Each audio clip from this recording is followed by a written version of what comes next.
Vraies Voix Sud Radio, le grand débat du jour.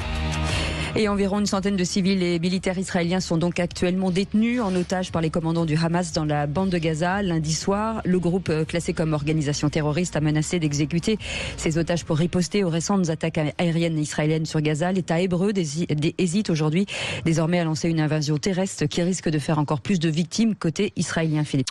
Oui, absolument Cécile. Et la question qui se pose, est-ce que Israël doit riposter ou négocier, puisque le Hamas a prévenu qu'à chaque frappe, il exécuterait un ou des otages. Faut-il la méthode forte? Faut-il négocier et arrêter les frappes? Ou faire un mélange des deux? Appelez-nous pour réagir au 0826 300 300. Pour l'instant, sur notre compte Twitter, vous êtes plutôt à dire riposter à 69%. Renaud Girard est avec nous, grand reporter et chroniqueur international au Figaro. Rebonjour, monsieur Girard.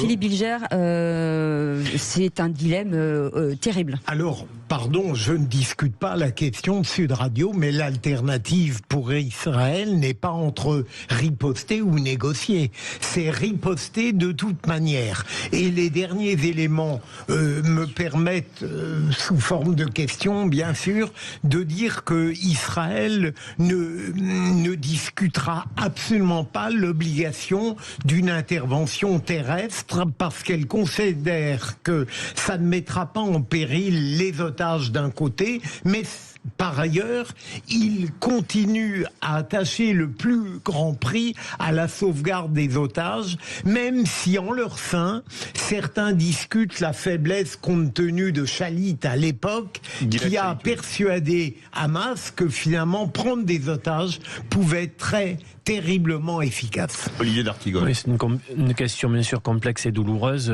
Jamais depuis la création de l'État d'Israël, le pays n'a été confronté à une telle réalité.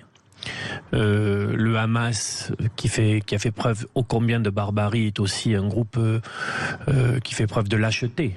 Parce qu'il y a deux types de boucliers humains aujourd'hui, les otages et la population civile palestinienne. Ce qui se prépare est très certainement une offensive d'ampleur inédite. Et quand on connaît la configuration de Gaza et la manière dont ça peut se passer, bien évidemment, on peut craindre le pire pour les otages. Le tout est de savoir si le renseignement israélien et d'autres, on apprend des choses sur les autres pays, sur l'aide en termes de services de renseignement, notamment de l'Égypte, ont des informations sur la localisation de ces otages. Et je souhaite, y compris, on en parlera plus tard, que la France puisse ajouter sa voix à la manière dont tout cela peut se passer. Mickaël Sadoun. Moi, je pense, comme Philippe, que Israël n'a pas du tout le choix de riposter. C'est la première fois que des gens sont venus sur son sol pour attaquer des citoyens. Je pense qu'il y a une demande très forte de la part de la population qui est en colère, qui est même totalement enragée. Et ce que je peux comprendre tout à fait, je vois les stories, les posts de gens que je connais en Israël et qui rebondissent sur ce sujet-là. Ils sont pas tellement dans l'attentisme et ils ont envie d'en découdre assez rapidement. Olivier a raison de rappeler que ces gens-là ne sont pas les seuls otages. Les otages, c'est aussi les plus d'1 million de Gazaouis qui sont prostrés depuis 15 ans dans un État qui est dirigé par des terroristes qui n'ont pas su développer ce territoire alors qu'ils avaient tout pour et qui aujourd'hui les mettent dans une situation bien compliquée. Mais moi, personnellement, je ne blâmerai pas Israël parce que les premiers responsables pour la mort de ces gens-là, c'est le Hamas. Et donc, Renaud Girard, vous les avez entendus. Comment, aujourd'hui, libérer des otages sans escalade, en fait? Oui, je crois qu'effectivement, le gouvernement israélien ne peut plus mettre comme priorité la libération des otages. Je pense qu'il a appliqué ce qu'on appelle la procédure Hannibal dans l'armée israélienne depuis 1986, depuis que des otages ont été pris dans l'invasion du Sud-Liban en 1900, dans les début des années 80.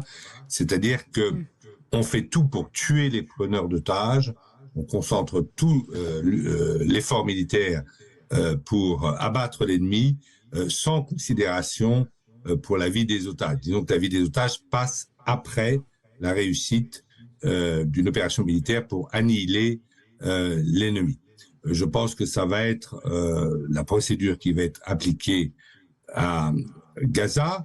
En ce qui concerne le Hamas, eh bien, c'est vrai il joue la politique du pire. En 2005, nous avons Sharon qui a livré les colonies israéliennes, ce territoire qui était des colonies israéliennes, il l'a rendu aux Palestiniens.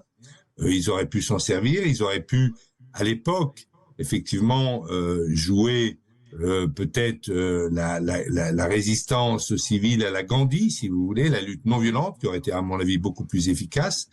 La culture de la Kalachnikov est une régression terrible dans la pensée politique palestinienne. Et ils auraient pu, effectivement, développer le territoire. C'était tout à fait possible. C'était autrefois, avant 48, une sorte de cité balnéaire pour la bourgeoisie égyptienne, Gaza. Oui. Et ils ont fait ce choix, et ce choix qui peut être un choix, si vous voulez, d'Armageddon, d'apocalypse, puisque si Israël tombe dans le piège d'une intervention massive, eh bien, les combattants du Hamas vont se défendre immeuble par immeuble. Hein. On a vu qu'ils n'ont pas eu peur de perdre des hommes, puisque sur le territoire israélien, on a retrouvé 1500 cadavres de combattants du Hamas. Donc, ils ont d'autres soldats prêts à mourir. Mais Gaza va être transformée en parking. La population civile qui pourra le faire va fuir vers l'Égypte. Il y aura des images terribles. Et je pense que tout ça remettra en cause, risque de tuer les accords d'Abraham, où Israël avait fait beaucoup de progrès avec les pays arabes de la région, pas seulement l'Égypte. Renaud Girard, on a justement un message. On a un message d'un ami journaliste franco-israélien qui nous dit: les ministres égyptiens et qataris des affaires étrangères ont déjà commencé à jouer les intermédiaires depuis hier soir pour des négociations Israël-Hamas en vue d'échanger tous les otages contre tous les prisonniers palestiniens détenus en Israël. 5200 selon les derniers chiffres. Source très sûre, Made in Tel Aviv, et c'est quelqu'un qu'on connaît bien, qui nous donne pas des cracks. Est-ce qu'aujourd'hui, l'Égypte et le Qatar, ça pourrait être des intermédiaires ? Oui, bien sûr, puisque au Qatar ont séjourné différents chefs du Hamas. Par exemple, quelqu'un qui a longtemps été le chef politique, qui s'appelle Khaled Meshal, que j'avais moi-même rencontré en Syrie, à l'époque où il séjournait en Syrie. Le Qatar a beaucoup financé des actions humanitaires en faveur de Gaza, comme il avait fait d'ailleurs aussi en faveur des villages du sud Liban qui avait été détruit pendant la guerre du Hezbollah-Israël de 2006. Donc le Qatar est tout à fait indiqué. C'est pas la première fois qu'il joue le rôle d'intermédiaire dans une négociation diplomatique. On l'a vu entre les Américains et les talibans afghans. C'est le Qatar qui a joué l'intermédiaire. L'Égypte aussi, puisque évidemment Gaza est un territoire voisin de l'Égypte. Était contrôlé autrefois par l'Égypte, et donc les services secrets égyptiens ont l'habitude aussi ont des très bonnes relations avec les services israéliens, et effectivement connaissent aussi des membres du Hamas. Donc ces deux pays sont tout à fait bien placés. On pourrait presque dire aussi peut-être que la Russie pourrait faire ça, puisqu'en fait Benjamin Netanyahou a de bonnes relations avec Vladimir Poutine. Israël ne s'est pas trop prononcé la guerre.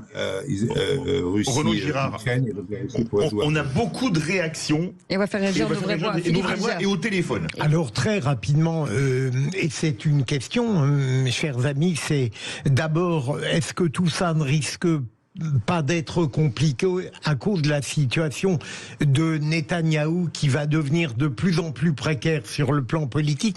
Et deuxième élément, j'ai beaucoup aimé une pensée d'Alain Finkielkraut aujourd'hui qui montrait bien l'étau dans lequel se trouve Israël, qui consiste à dire, bien sûr, il faudra négocier, mais avant, pour ça, il faudra détruire complètement le Hamas. Qu'en pensez-vous ?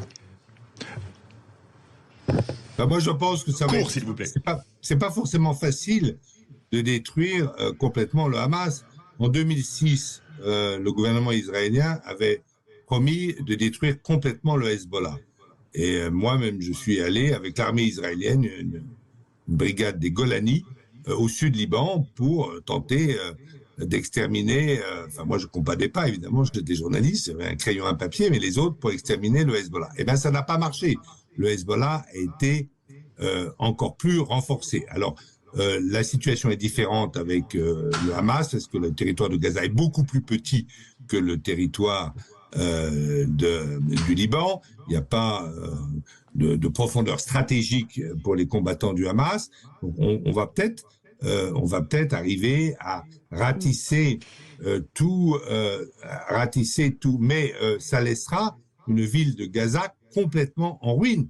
C'est-à-dire le type de l'opération militaire, c'est les Allemands qui répriment l'insurrection de Varsovie en 1944 en fait rasent la ville. On va faire réagir. Allez, Michael Sadoun. Ce que je lis sur les réseaux sociaux est de dire on ne négocie pas avec le terrorisme. Point final.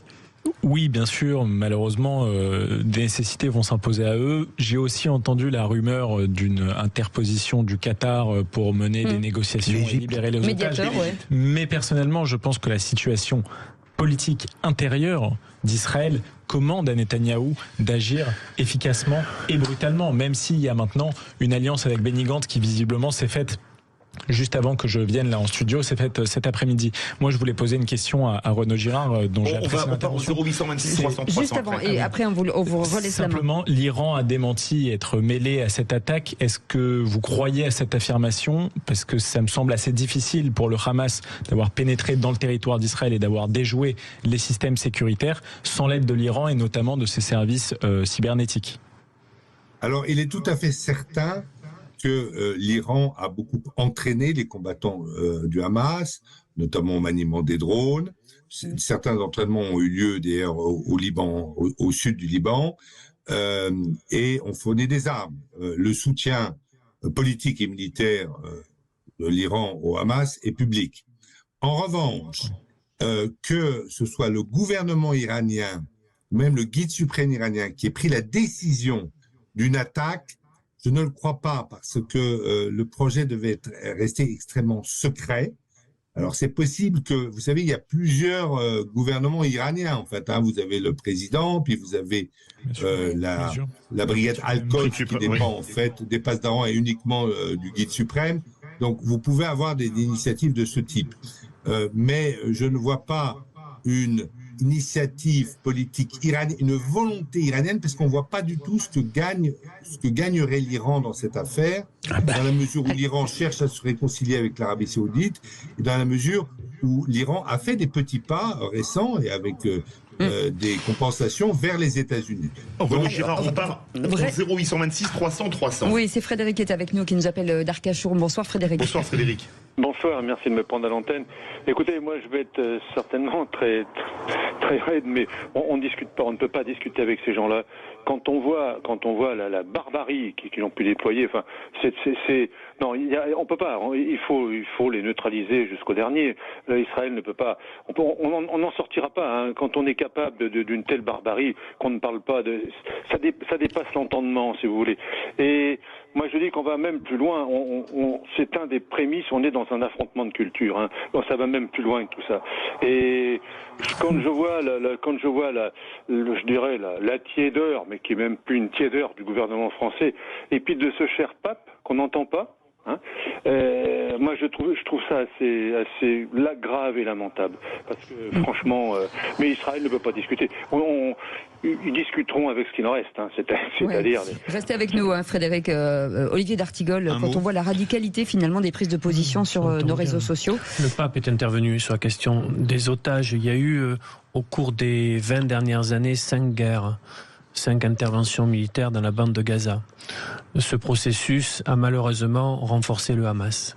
Et il faut dire les choses, sinon on fait preuve d'hypocrisie, y compris, il y a eu dans la classe politique israélienne des personnes qui à un moment donné ont fait le jeu du Hamas pour affaiblir plus encore l'autorité palestinienne, jouant un peu Gaza contre la Cisjordanie. Ce qu'il faut aujourd'hui, parce que la guerre devra bien s'arrêter un jour, et on souhaite le moins de victimes possible, il faut donc commencer à réfléchir à un processus qui pourrait amener à des discussions. Processus de paix, en fait. Sauf que ce qu'on ressent bien, c'est que dans ce calendrier, on passe par pertes et profits les otages. Et pour la culture, dans la société israélienne, c'est un énorme choc. Parce qu'une vie est très importante pour tout le monde. Mais la question des otages pour les Israéliens, dans la société civile israélienne, c'est quelque chose de très important. Et bien évidemment, la communication du Hamas va jouer à plein là-dessus. Merci, en tout cas, merci à vous tous. Merci beaucoup Renaud Girard de nous avoir éclairé sur ce sujet, grand reporter et chroniqueur international au Figaro. Vous voulez continuer forcément de commenter sur notre compte Twitter ou au 0826 300 300. Dans un instant, le quiz de l'actu. Un petit moment de paix et de détente dans cette émission. À tout de suite.